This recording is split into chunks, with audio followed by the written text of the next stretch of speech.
Windy weather and allergies, my favorite. More on My First Weather. And a recall on baby formula due to a deadly illness. This is News 3 New Mexico, your local source for news, sports, and first weather. Happy Friday, and welcome back to News 3 New Mexico. I'm Drake Long. And I'm Samantha Stressman. Thank you so much for watching. An American football coach who starred in the Netflix documentary Last Chance U has died after being shot on a California campus. John Beam, the director of athletics at Oakland's Laney College, was at the school's field house when the shooter took aim. The Oakland Police Department placed the entirety of Laney campus on lockdown as they search for the shooter. A suspect has been arrested following the investigation. However, very little details about the situation are being released as of right now, other than the passing of Coach Beam. Beam's shooting follows another school shooting that happened on Wednesday, where a student was shot at Oakland's Skyline High School. The student in question is in stable condition. On November 12th at approximately 4:47 p.m., deputies with the Bernalillo County Sheriff's Office conducted a traffic stop involving a vehicle occupied by multiple people. The stop escalated and the driver of the vehicle was detained. However, the passenger of the vehicle fled on foot. Shots were fired during the foot pursuit, which led to the suspect being injured and taken to the University of New Mexico Hospital, where they remain in critical condition. An investigation is being handled by the multi-agency task force. Additional details, including identities and the number of deputies who discharged their duty weapons and charges, will be released as the investigation allows. KENW had some amazing visitors on campus yesterday for Visitation Day to show a group of high schoolers what Eastern has to offer. The director of bands at Cobre High School in Bayard and an Eastern alumni, Clayton Rachel, brought the juniors and seniors of his band to attend KENW's Visitation Day, where they got to sit in on a few of the classes taught by the faculty of the music department. After this, they received a tour of Eastern and had lunch with the music department's chair, and they were treated to a performance put on by the music department for the Cobre students. And to end the day, they rehearsed with Eastern's Wind Symphony. It was an amazing event for these students to attend the Visitation Day and aimed to show them where they can take their musical talent after high school. You know, it's been real windy lately. I could feel it in my hair like nobody's business. It has been. And with the wind comes allergies, and I know that I've been feeling that. I could sure use some Zyrtec. But we're going to get more wind and more allergies. Just so everyone's aware, we are high on those allergy symptoms today, but low on allergens, thanks to the wind. We're getting that wind wanting to move its way up north for now, but it's going to be moving its way down into the east and south areas of New Mexico. Moving on through mainly 10-20 mile per hour winds, not too horrible as it moves in from the west to the east areas, heading towards Albuquerque throughout onto Sunday, Saturday evenings. For the most part, it's going to stay pretty chill, but it's going to be rough. That's all I have for now, but stay tuned as Mindful Weather will be seeing about how to keep your pipes from bursting. Back to you, Samantha. Thank you, Lainey. The New Mexico Department of Health is alerting the public to stop the use of any ByHeart Whole Nutrition infant formula immediately. The manufacturers of ByHeart Whole Nutrition infant formula are removing their products from store shelves in New Mexico and nationwide after the product was linked to 15 cases of infant botulism in 12 states. Botulism is a disease that causes difficulty breathing, muscle paralysis, and even death. New Mexico currently does not have any confirmed cases. Signs of botulism include constipation, poor feeding, drooping eyelids, weak sucking, weak cries, lethargy, and difficulty breathing. If you suspect your infant has botulism, seek immediate medical attention. The longest government shutdown is officially over 43 days after it started. Historic moves were made to end the longest government shutdown in the United States history this week. President Trump signed funding legislation to reopen the government late Wednesday night, bringing the government shutdown to an end. The legislation ensures that the government will continue running through January and provides federal aid to key agencies for the remainder of the 2026 fiscal year. The agreement will reverse federal layoffs that were carried out during the shutdown. Additionally, paychecks for federal and military employees will resume for the first time since October 1st. Today's News 3 pet of the day is Tommy. The story of how Tommy found his forever home is quite interesting. He hung onto the bottom of the car all the way from Portales to Clovis. When they got home, he was seen crawling out from underneath the car. He has an extra pair of toes on his front paws, and he loves to play with his siblings. If you would like a chance to have your pet on News 3, send some photos of them to news3nm@kenw.edu, along with their name, age, and something you love about them. Coming up after the break, Lainey will have her full weather report. But first, here's a look at today's financial market.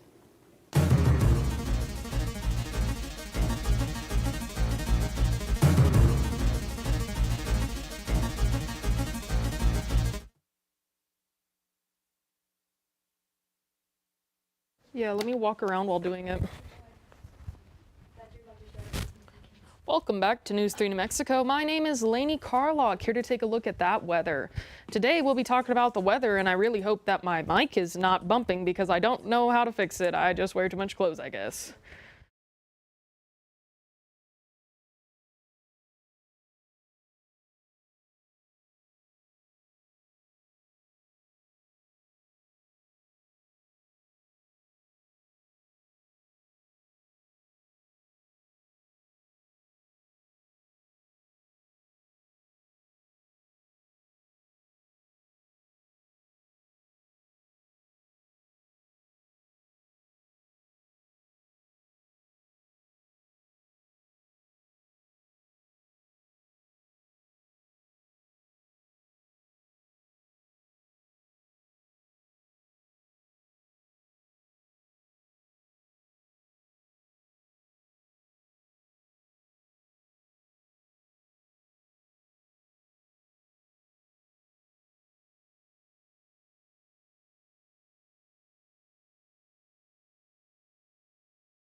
Welcome back to News 3 New Mexico. I'm Lainey Carlock. Let's take a look at that weather. Starting off with our national radar, we're seeing a little bit of precipitation moving its way up to Portland and Billings, as well as closer to home, Los Angeles, and a little bit trying to move its way into Las Vegas.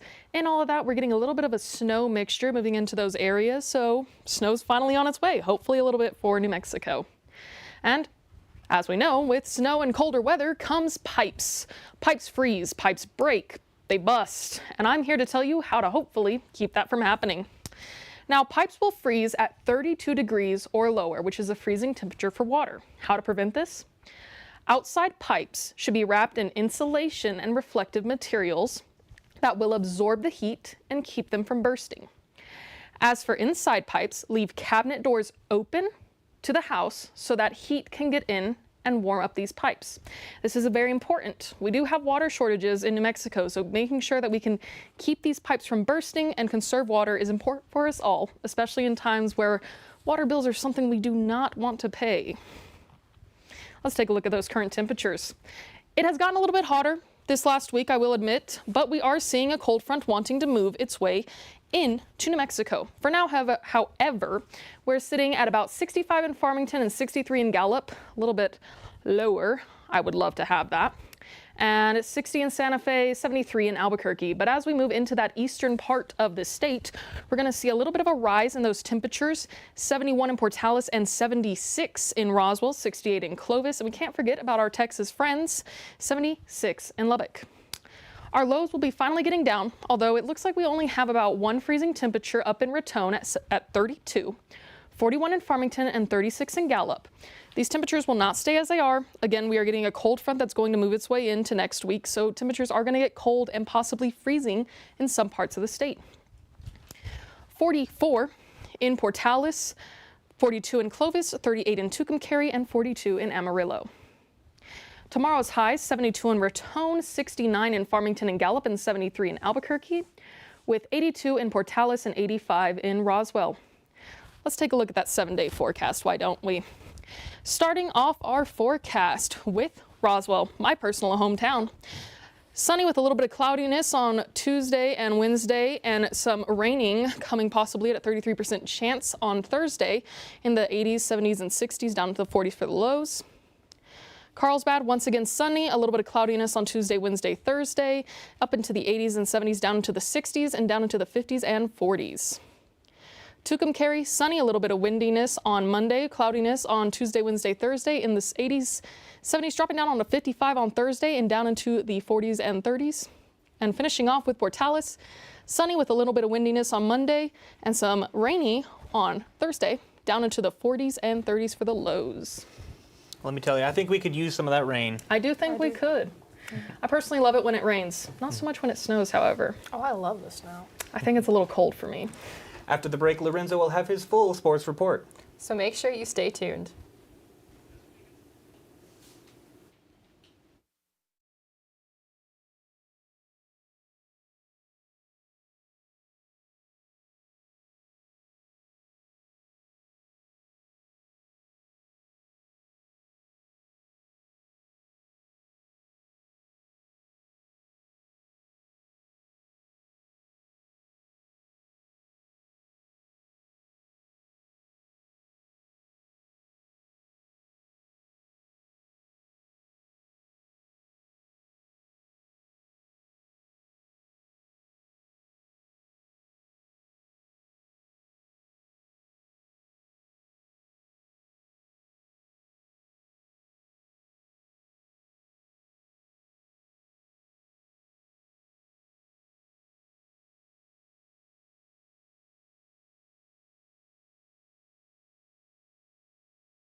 Welcome back, sports fans, to News 3 New Mexico. My name is Lorenzo Solis, and let's take a dive into today's report. Kicking things off is the NFL. Now, Jasmine covered the Green Bay Philly game on Wednesday and how both teams held that game to a close finish, with the Eagles beating out the Green Tide 10-7. With that win, the Eagles sit even more comfortably at the top spot for NFC East, because while the Cowboys are in second in rankings for the NFC East, their 3-5 win-to-loss ratio is one large gap they gotta cross if they want to catch up.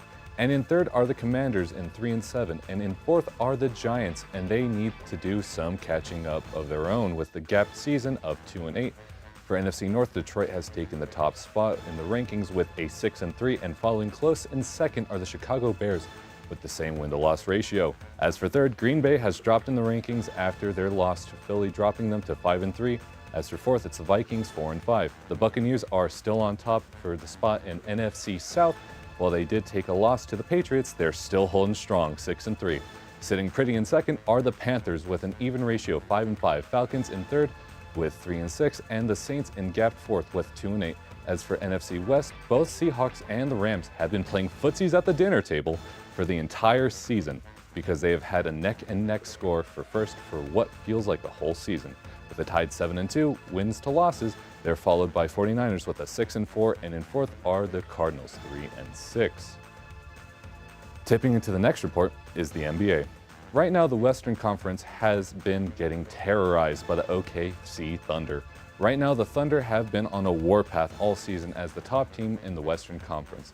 With their 12-1 win-to-loss ratio, the competition has a lot of ground to cover if they want to catch up. Because what the Thunder has done so far is everything but plant a flag and kick their feet up on first place spot.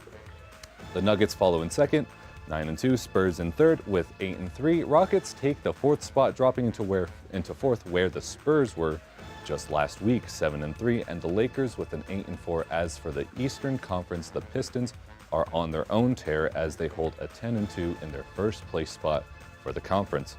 Following in second are the Knicks, 7-4, sitting snug in third with the same wins to losses. In fourth are the Cavaliers with 8-5, and in fifth are the Atlanta Hawks with 8-5 as well.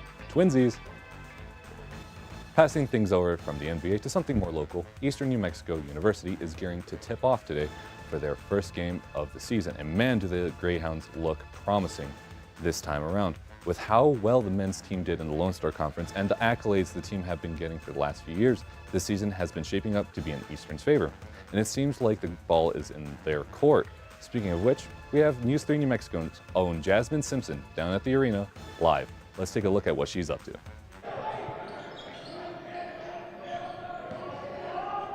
Thank you, Lorenzo. I'm here in the Steve Lloyd Family Foundation with our Eastern's athletic director, Kevin Fite.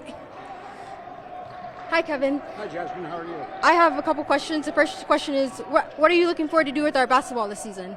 Well, I think we're going to have an exciting year. We've got a really good team. Both men's and women's have really good teams. And we expect to win a lot of games and be at a point late in the season where we could possibly make the NCAA tournament, certainly make the conference tournament. But what we're really trying to do is get people out here and create a good environment. We're trying to take away all the excuses for not coming out. We've got good concessions. We've got a good in-game experience. And we've got two really good teams with really good coaching. So we look forward to a good year, and we want to make sure we get everybody in the area out to watch these teams. And speaking of the community, how are you planning to get us more out? Well, something like this. We're talking to people, and of course we've got season tickets on sale right now. One thing we're doing this weekend, obviously, is hosting this RMAC Lone Star Conference tournament that is going on currently. Right now we've got Western New Mexico playing New Mexico Highlands. And tonight, the Greyhounds will take on Fort Lewis at 7 o'clock. And the good thing is you can come out tonight with a non-perishable food item, a can of vegetables or something, and that can go towards the food drive we're doing on campus for our student pantry. So you can come out and watch a good basketball game, and all it's going to cost you is a can of green beans. So we'd love to have people out. Well, you heard it here from Kevin. Come out to support our Greyhounds tonight at 7 with the can of food. Back to you. Thank you, Jasmine. Now, if you wanted to catch tonight's game, it's happening at the Greyhound Arena, and the Greyhounds tip off at 7 p.m. And if you do miss tonight's game, don't worry. The Greyhounds will go head-to-head against New Mexico Highlands the next day, and will tip off at 7 p.m. as well. Rounding us up for tonight is rodeo.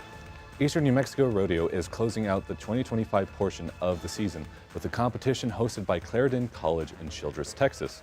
It will be a light start for Eastern New Mexico, as only 6 hounds will compete in the Thursday performance round for ENMU. 2 entries in team roping and 2 in tie down will feature student athletes from Eastern. Friday is much different, with 13 entries from the program, including 4 breakaway ropers and 3 in the barrels. The final day of the competition gives Eastern New Mexico 9 entries in the field, 3 breakaway ropers, 2 barrels competitors, and 2 teams representing in team roping will be among that esteemed group this weekend. The rodeo will be held in Childress, Texas, which is off Highway 287 in between Amarillo and Wichita Falls. The indoor arena will be similar to what Greyhounds saw in Lubbock just 2 weeks prior. Well, that's all the sports I have for you tonight, but don't worry, we'll be back at the desk with Drake and Samantha right after the break.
Welcome back. Today and Saturday are the last nights that Eastern will put on the play This Girl Laughs, This Girl Cries, and This Girl Does Nothing. Written by Finnegan Kruckmeyer and directed by Clara Kudin, it tells the tale of three young sisters who are left in a forest by their woodcutter father and forced to find their own way in the world. From this fairy tale beginning, three resolutions are made. The first sister walks in a direction to find purpose, the second sister walks in another direction to find adventure, and the third stays right where she is to create a home. Each performance starts at 7 p.m. and runs until 8 p.m. General admission is $10, but ENMU students will get in with their IDs free. For senior citizens and active military, tickets are $7, and season tickets are available for $28. Said tickets are available at www.enmu.edu/theaterlive. The ASAB Swag Station and Tailgate is happening this Saturday starting at 8 a.m. Gear up for an unforgettable pregame experience that's going to take your college spirit to the next level. Indulge in some tasty food and dance to some great live DJ music for free. Don't miss out on this incredible pregame celebration. Bring your friends and your ENMU spirit and get ready to cheer on our Hounds when they go head-to-head with A&M Kingsville. A Portales man has been convicted and sentenced following a jury trial related to a shoplifting incident that took place earlier this year. Ricardo James Ornelas, Jr., 40, was found guilty of shoplifting over $250, but not more than $500. After a jury trial held on October 10th, the case stemmed from an incident on April 19th at the Farmers Country Market, where store surveillance showed footage of Ornelas concealing a bottle of Johnnie Walker Blue Label blended Scotch whiskey, valued at $323.79, before leaving the store without paying. On November 12th, he was sentenced to 364 days in the Roosevelt County Detention Center, with 304 days suspended. He will serve 49 days in custody and complete 304 days of supervised probation. The court also ordered Ornelas to pay restitution, abstain from alcohol, and avoid any locations where alcohol is sold or served during his probation period. Are you interested in sports broadcasting? Do you wonder how sporting events are streamed to the world? Well, you're in luck. If you want to be a part of the production of sports broadcast, this is the event for you. 6 students will have the opportunity to sit with the public announcer and the play-by-play announcer in the booth, rotate from various camera positions, learn from the director of the live stream, and more. The event is this Saturday from 11 a.m. to 4:30 p.m. at the Steve Loy Family Foundation Stadium. For more information about being a part of this broadcast, email Lonnie Berry at lonnie.berry@enmu.edu or call him at 575-562-4045. Meet us back at the desk after the break for one final look at the weather. You won't want to miss it, so stay tuned.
Welcome back.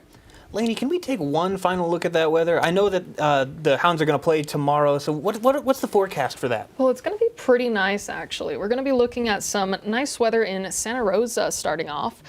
Friday, a little bit of cloudiness, but it's at 76, but sunny throughout on Saturday and Sunday, 78 and 75. And trust me, we'll get to that Portales area. Carlsbad, sunny all throughout this weekend in the 80s. Nice, nice, nice. Although it's going to drop down to 83 on Sunday, really hitting up at that high on 87 on Saturday. And finally, Portales, of course. With that football game coming up, we're going to be seeing some very, very nice weather for them to play in. Not too hot, not too cold. 87 on Saturday with beautiful, beautiful skies and no expected precipitation at all. Friday as well in the 80s, and Sunday 84, 83, and sunny just throughout that entire weekend. It's going to be absolutely beautiful and just wonderful for them to play their game. I know Lonnie Berry is excited to have that Hounds event over there where people can learn how to get into sports broadcasting. I know that's going to be an amazing learning event for people. It's going to be amazing. I know I loved getting into broadcasting personally. But yeah, it's beautiful skies, no precipitation luckily, but it is going to be getting colder as we get into that next week. So do be aware of that. While it is a nice weekend, we're going to be experiencing those lows coming on to their way. Thank you so much for watching News 3 New Mexico. Make sure you tune back in next week.